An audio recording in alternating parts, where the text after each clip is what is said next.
부처님께서 제자들과 함께 앉아 저녁에 고요한 바람을 맞고 계셨습니다. 그때 한 젊은 제자가 조심스럽게 물었습니다. 부처님, 사람들은 배우자를 만나는 것을 우연이라 말합니다. 하지만 저는 그 만남에 어떤 깊은 인연이 있는 것처럼 느껴집니다. 정말 부부의 만남이 단순한 우연일까요?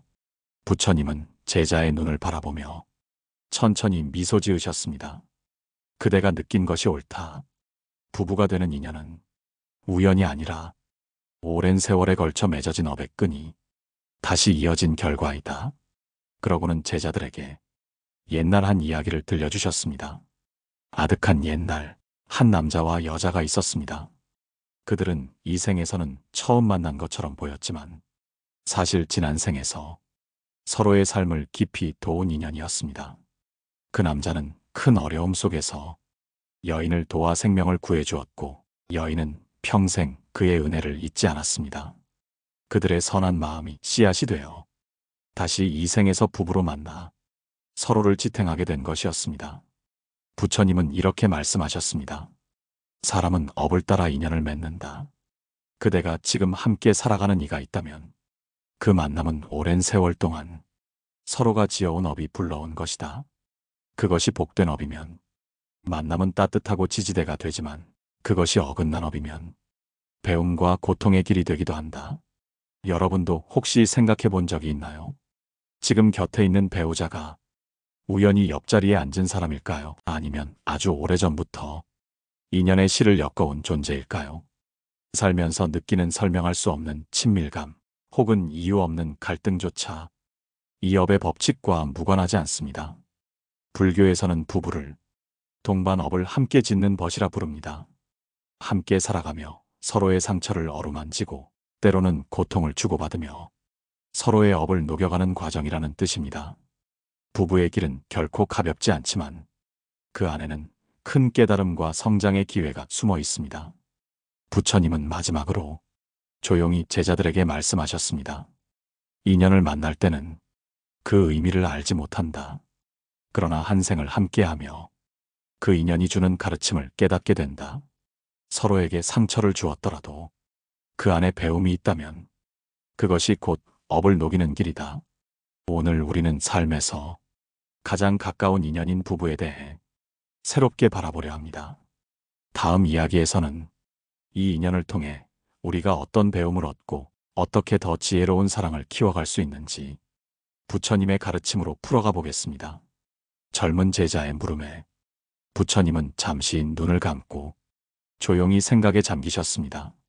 그리고 제자들을 바라보며 부드럽게 말씀하셨습니다.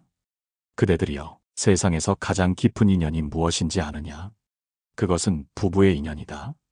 사람은 수많은 생을 오가며 수많은 만남을 겪지만 그 가운데 가장 강하게 이어지는 끈이 부부라는 인연이다. 부처님은 이렇게 설명하셨습니다. 사람이 한 생을 살아가며 마주하는 모든 인연은 자신이 과거에 지은 업의 결과라고 합니다. 좋은 업은 따뜻한 만남을 이끌고 어긋난 업은 갈등과 아픔을 가져옵니다. 하지만 그 어떤 인연보다 깊게 엮여 있는 것이 바로 부부의 업입니다. 부처님은 제자들에게 옛날 한 부부의 이야기를 들려주셨습니다. 옛날 한 남자가 있었습니다. 그는 가난했지만 언제나 다른 사람을 도왔습니다. 어느 날 길에서 한 여인을 구했는데 그 여인은 생명을 잃을 뻔한 상황이었습니다. 남자는 큰 위험을 무릅쓰고 그녀를 구해주었고 여인은 그 은혜를 깊이 마음에 새겼습니다. 그들은 그 생에서 부부가 되지 못했습니다. 하지만 여인은 다음 생에도 그 남자를 다시 만나기를 바라는 마음으로 착한 마음과 감사의 업을 쌓았습니다. 그리고 훗날 그 마음은 인연의 실이 되어 다음 생에서 부부로 다시 만나 서로를 지탱하며 살게 되었습니다. 부처님은 제자들을 향해 이렇게 말씀하셨습니다. 사람은 삶에서 쉽게 만나는 듯해도 사실은 지난 생에서 서로의 마음과 업을 지어온 결과로 만난다. 배우자를 만나는 것은 결코 우연이 아니다. 그대가 지금 함께 사는 이는 과거에 그대가 베풀고 받은 인연이 다시 이어진 것이다. 우리도 가만히 돌아보면 배우자와의 만남이 단순히 운명처럼 보이기도 하지만 어떤 설명할 수 없는 친숙함이나 때로는 이유 없는 갈등을 느낄 때가 있습니다. 이는 모두 업의 인연과 관계가 있습니다. 우리가 베푼 선행은 복으로 돌아오고 지나친 집착이나 상처는 다시 배움의 과제로 돌아옵니다. 부처님은 이어서 중요한 가르침을 주셨습니다. 부부는 서로를 통해 과거의 업을 녹이고 새로운 복을 쌓는 길을 걷는다. 그러니 원망과 집착으로만 바라보지 말고 배움과 자비의 마음으로 마주하라. 그러면 업은 더 이상 그대를 묶지 못하고 새로운 길을 열어줄 것이다. 여러분도 지금 곁에 있는 사람을 다시 한번 떠올려 보십시오.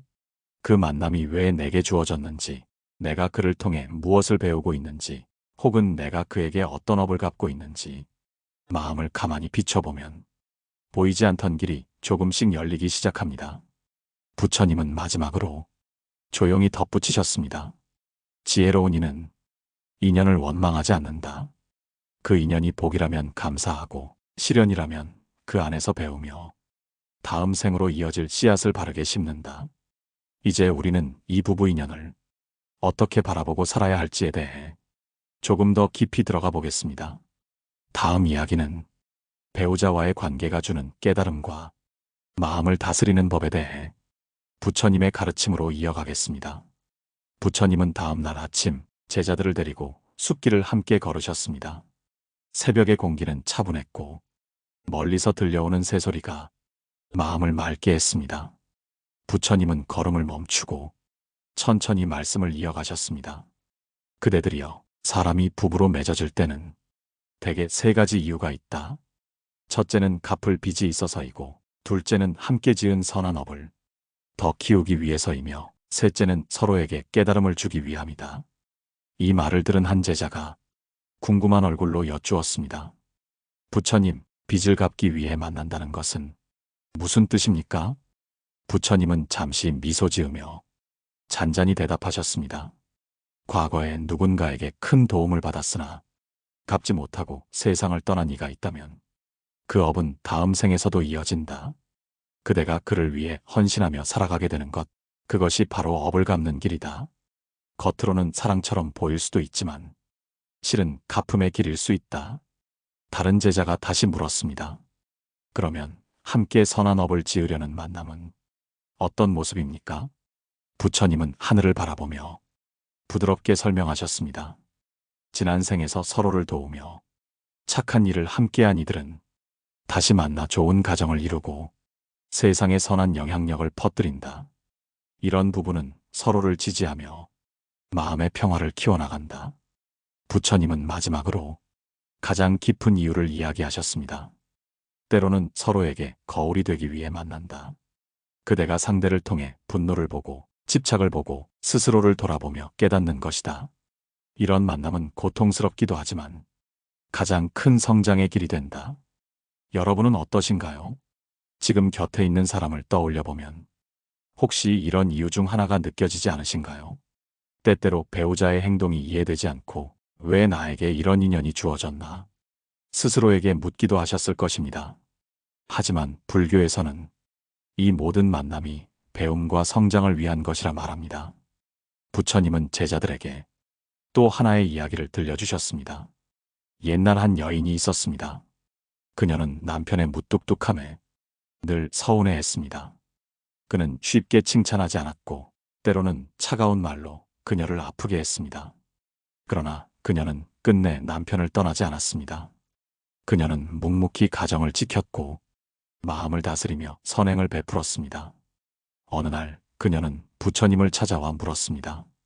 부처님, 왜 저는 이렇게 고단한 인연을 짊어지고 살아야 합니까? 부처님은 그녀를 향해 자비로운 눈빛으로 말씀하셨습니다. 그대는 지난 생에서 그를 깊이 아프게 한 적이 있다. 이번 생에서 그 업을 갚고 있는 것이다. 그러나 그대가 미움 대신 자비를 선택한다면 그 업은 더 이상 이어지지 않을 것이다. 이 말을 들은 여인은 눈물을 흘리며 고개를 숙였습니다.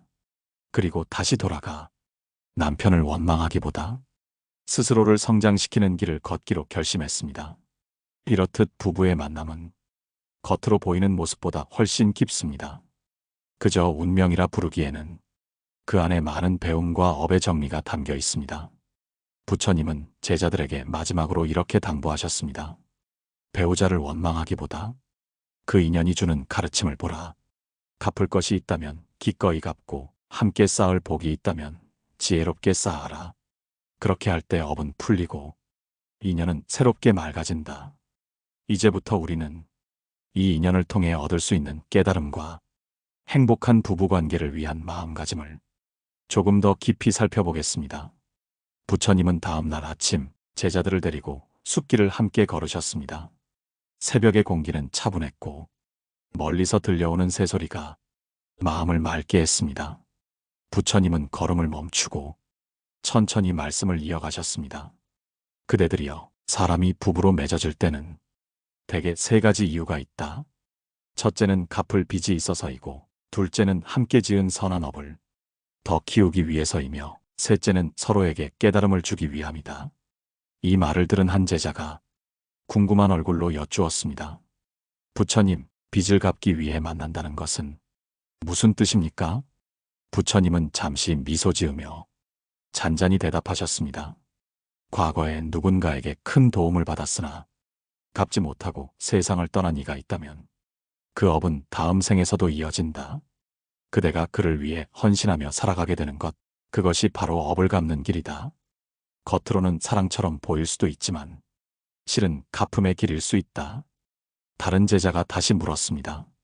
그러면 함께 선한 업을 지으려는 만남은 어떤 모습입니까? 부처님은 하늘을 바라보며 부드럽게 설명하셨습니다. 지난 생에서 서로를 도우며 착한 일을 함께한 이들은 다시 만나 좋은 가정을 이루고 세상에 선한 영향력을 퍼뜨린다. 이런 부부는 서로를 지지하며 마음의 평화를 키워나간다. 부처님은 마지막으로 가장 깊은 이유를 이야기하셨습니다. 때로는 서로에게 거울이 되기 위해 만난다. 그대가 상대를 통해 분노를 보고 집착을 보고 스스로를 돌아보며 깨닫는 것이다. 이런 만남은 고통스럽기도 하지만 가장 큰 성장의 길이 된다. 여러분은 어떠신가요? 지금 곁에 있는 사람을 떠올려 보면 혹시 이런 이유 중 하나가 느껴지지 않으신가요? 때때로 배우자의 행동이 이해되지 않고 왜 나에게 이런 인연이 주어졌나? 스스로에게 묻기도 하셨을 것입니다. 하지만 불교에서는 이 모든 만남이 배움과 성장을 위한 것이라 말합니다. 부처님은 제자들에게 또 하나의 이야기를 들려주셨습니다. 옛날 한 여인이 있었습니다. 그녀는 남편의 무뚝뚝함에 늘 서운해했습니다. 그는 쉽게 칭찬하지 않았고 때로는 차가운 말로 그녀를 아프게 했습니다. 그러나 그녀는 끝내 남편을 떠나지 않았습니다. 그녀는 묵묵히 가정을 지켰고 마음을 다스리며 선행을 베풀었습니다. 어느 날 그녀는 부처님을 찾아와 물었습니다. 부처님, 왜 저는 이렇게 고단한 인연을 짊어지고 살아야 합니까? 부처님은 그녀를 향해 자비로운 눈빛으로 말씀하셨습니다. 그대는 지난 생에서 그를 깊이 아프게 한 적이 있다. 이번 생에서 그 업을 갚고 있는 것이다. 그러나 그대가 미움 대신 자비를 선택한다면 그 업은 더 이상 이어지지 않을 것이다. 이 말을 들은 여인은 눈물을 흘리며 고개를 숙였습니다. 그리고 다시 돌아가 남편을 원망하기보다 스스로를 성장시키는 길을 걷기로 결심했습니다. 이렇듯 부부의 만남은 겉으로 보이는 모습보다 훨씬 깊습니다. 그저 운명이라 부르기에는 그 안에 많은 배움과 업의 정리가 담겨 있습니다. 부처님은 제자들에게 마지막으로 이렇게 당부하셨습니다. 배우자를 원망하기보다 그 인연이 주는 가르침을 보라. 갚을 것이 있다면 기꺼이 갚고 함께 쌓을 복이 있다면 지혜롭게 쌓아라. 그렇게 할 때 업은 풀리고 인연은 새롭게 맑아진다. 이제부터 우리는 이 인연을 통해 얻을 수 있는 깨달음과 행복한 부부관계를 위한 마음가짐을 조금 더 깊이 살펴보겠습니다. 부처님은 그날 저녁 불을 밝힌 법당에 제자들을 모아놓고 조용히 말씀을 이어가셨습니다. 그대들이여, 오늘은 부부의 인연이 어떤 변화를 일으키는지에 대해 조금 더 깊이 이야기해보자. 배우자라는 존재는 그대가 전생에 지은 업과 이번 생에서 풀어야 할 숙제를 가장 가까이서 보여준다. 그래서 그 인연은 때때로 행복을 주지만 때로는 가장 큰 시련을 가져오기도 한다. 제자들은 숙연히 고개를 끄덕였습니다. 부처님은 손을 모으고 조용히 미소 지으며 말했습니다. 첫째, 배우자는 그대가 만든 업을 가장 빨리 드러내는 거울이다. 남이 알지 못하는 성질, 감춰두었던 욕심과 집착을 배우자는 쉽게 꺼내 보여준다. 이것을 피하려 들지 말고 마음의 그림자를 직면해야 한다. 부처님은 잠시 말을 멈추고 제자들을 둘러보았습니다. 둘째, 배우자는 그대가 자비를 실천하도록 이끄는 스승이다. 낯선 사람에게는 쉽게 참을 수 있지만 가까운 이에게는 더 쉽게 화를 낸다. 그러나 진정한 자비는 멀리 있는 이가 아니라 가장 가까운 이에게 먼저 행해져야 한다. 부부관계는 이를 배우게 한다. 한 제자가 손을 들고 물었습니다. 부처님, 가까운 사람에게 자비를 베푸는 것이 왜 이토록 어려운 것입니까? 부처님은 부드럽게 웃으며 답하셨습니다. 그대가 기대와 집착을 가장 많이 걸기 때문이다. 기대가 크면 실망도 크고 실망이 쌓이면 분노가 일어난다. 기대와 집착을 내려놓을 때 비로소 자비가 꽃핀다. 부처님은 이어서 말했습니다. 셋째, 부부의 인연은 함께 지은 복을 더 크게 키우는 도량이다. 선한 일을 함께 할 때 그 복은 배가 된다. 함께 보시하고 함께 선행하며 서로의 성장을 응원할 때 그 가정에는 맑은 기운이 쌓인다. 이는 세상을 이롭게 하는 힘으로 번진다. 경전에는 이런 이야기가 전해집니다. 옛날 한 남자는 부와 명예를 가졌으나 항상 인색하고 교만했습니다. 그의 아내는 남편에게 끊임없이 나누고 베푸는 길을 설득했습니다. 당신이 가진 것을 나누면 우리 집안이 더 단단해질 것입니다. 처음에는 귀담아 듣지 않던 남편이 아내의 인내와 자비에 감화되어 점차 변했습니다. 두 사람은 함께 보시하며 많은 사람을 도왔고 그 집안은 오랫동안 평안과 복을 누렸다고 합니다. 부처님은 제자들에게 당부하셨습니다. 배우자와 함께한 세월이 때로는 힘겨울 수 있다. 하지만 그 힘겨움 속에 업을 정리하고 복을 쌓을 기회가 있다. 지금 곁에 있는 사람을 원망하기보다 그 인연이 전해주는 가르침을 보아라. 그렇게 할 때 그대의 삶은 더 깊어지고 마음은 넓어질 것이다. 청취자 여러분, 혹시 지금 배우자와의 관계가 마음처럼 순탄하지 않으신가요? 때때로 다툼과 실망 속에서 이 인연이 왜 나에게 주어졌을까 생각해 본 적 있으신가요? 그 순간이 바로 마음을 성장시키는 기회일 수 있습니다. 부처님은 이렇게 말씀하셨습니다. 가장 가까운 사람에게 자비를 베푸는 것이 가장 어려우나 그것이 바로 수행의 완성이다. 이제 우리는 부부라는 인연이 가져다주는 더 깊은 깨달음의 단계를 함께 살펴볼 차례입니다. 업을 정리하고 복을 쌓아가는 길은 생각보다 더 깊고 넓습니다. 부처님은 다음 날 새벽 숲가의 조용한 연못가로 제자들을 데리고 나가셨습니다. 안개가 천천히 걷히는 물가에서 부처님은 잠시 연못을 바라보며 부드럽게 말씀을 시작하셨습니다. 그대들이여, 부부의 인연은 단순히 사랑이나 정으로만 묶여 있는 것이 아니다. 그 속에는 깊은 업의 흐름과 함께 성장해야 할 이유가 숨어 있다. 오늘은 그 인연이 우리 삶을 어떻게 변화시키는지를 더 세밀하게 이야기해보자. 부처님은 손을 연못 위로 내밀며 물을 가볍게 건드리셨습니다. 잔잔한 파문이 넓게 퍼져나갔습니다. 이처럼 작은 인연도 한 번 만나면 파동을 일으킨다. 부부라는 큰 인연은 그 파동이 더 깊고 오래간다. 부처님은 다시 제자들을 향해 말했습니다. 넷째, 부부는 그대의 마음 공부를 가장 날카롭게 돕는 스승이다. 멀리 있는 사람에게는 겉으로 좋은 모습을 보일 수 있다. 하지만 매일 얼굴을 마주하는 사람에게는 본래의 마음이 드러난다. 조급함, 질투, 불안, 두려움이 고스란히 드러나는 것이 부부의 자리다. 이것을 숨기려 하지 말고 관찰하라. 그 마음을 알아차리는 순간부터 수행은 깊어진다.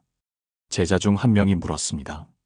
부처님, 마음을 관찰한다고 해서 정말 분노가 줄어듭니까? 부처님은 조용히 고개를 끄덕이며 답하셨습니다. 분노는 억누르는 것이 아니라 비추어 보는 것이다. 빛이 어둠을 몰아내듯 관찰은 분노를 녹인다. 부부와의 다툼은 관찰의 거울이 될 수 있다. 부처님은 잠시 말을 멈추었다가 다시 이끌 듯 이어가셨습니다. 다섯째, 부부는 그대의 삶을 겸손하게 만드는 인연이다.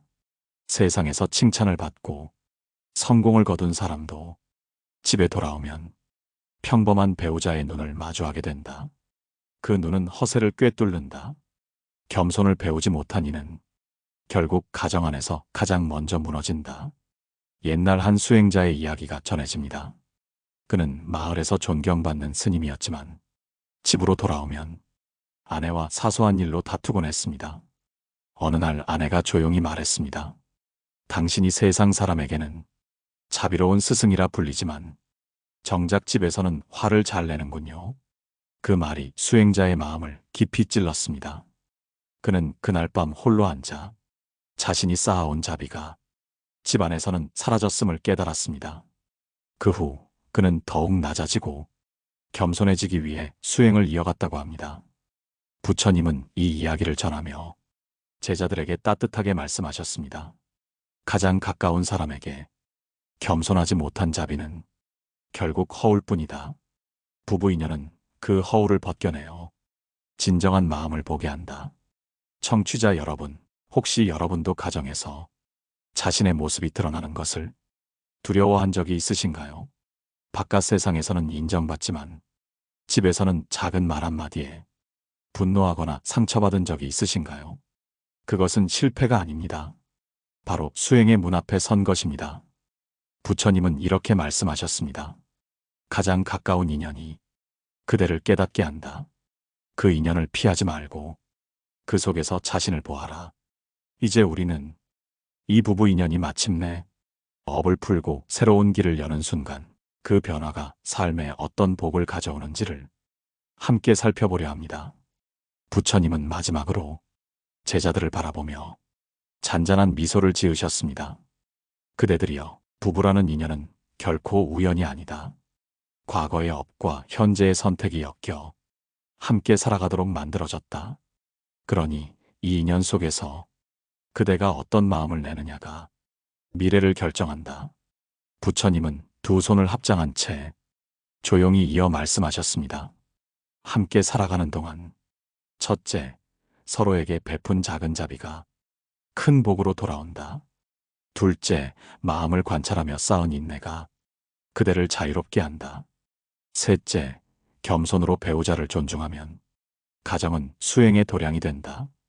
이 세 가지를 잊지 않는다면 그대의 삶은 더 이상 업에 묶이지 않는다. 옛날 한 남자가 있었습니다. 젊을 때는 부부싸움이 잦고 재산도 제대로 모으지 못했습니다. 그러나 어느 날 그는 부처님의 가르침을 듣고 배우자에게 감사하는 마음을 내기로 했습니다. 화가 나도 참지 않고 화를 바라보며 마음을 살폈습니다. 아내의 말에 귀를 기울이고 함께 수행하는 자세로 살았습니다. 세월이 흐르자 그의 집은 점차 평안해졌고 예상치 못한 기회와 복이 찾아왔습니다. 그가 한 말이 전해집니다. 내가 얻은 가장 큰 가르침은 내 옆의 사람을 원망하지 않는 법이었다. 청취자 여러분, 우리가 함께 살면서 느끼는 갈등과 아픔은 결국 나를 성장시키기 위해 찾아온 스승과도 같습니다. 지금 곁에 있는 사람을 바꾸려 애쓰기보다 그 인연을 통해 나를 돌아보는 것이 더 깊은 해탈의 길일 수 있습니다. 혹시 오늘 방송을 들으며 배우자와의 관계를 다시 돌아보게 되셨나요? 그 만남이 우연이 아님을 받아들이면 감정의 매듭이 조금씩 풀리기 시작합니다. 부처님은 이렇게 말씀하셨습니다. 모든 인연은 배우고 깨닫기 위해 온다. 그것을 알면 원망이 사라지고 그 자리에서 지혜가 꽃핀다. 오늘 우리가 나눈 이야기를 짧게 정리해 보겠습니다. 부부는 과거의 업으로 맺어진 가장 깊은 인연입니다. 그 속에서 자비를 베풀고 마음을 관찰하며 겸손을 배우면 과거의 업은 점차 소멸되고 새로운 복이 길을 엽니다. 여러분은 어떻게 느끼셨나요? 혹시 오늘 들은 이야기 속에서 당신의 삶을 비춰보게 된 순간이 있었나요? 댓글로 당신이 깨달은 점이나 오늘 가장 마음에 남았던 한 문장을 함께 나눠주시면 좋겠습니다. 좋아요와 구독도 잊지 마시고요. 이 방송이 누군가의 마음을 위로하고 가정을 조금 더 평안하게 만드는데 작은 도움이 되길 바랍니다. 다음 시간에는 가족과의 갈등을 지혜롭게 푸는 방법, 특히 부모와 자식 사이에 남아있는 깊은 상처를 치유하는 부처님의 가르침을 함께 나눌 예정입니다. 여러분의 삶에 작은 평화가 더 많이 깃들기를 기도드립니다. 마음의 평온이었습니다.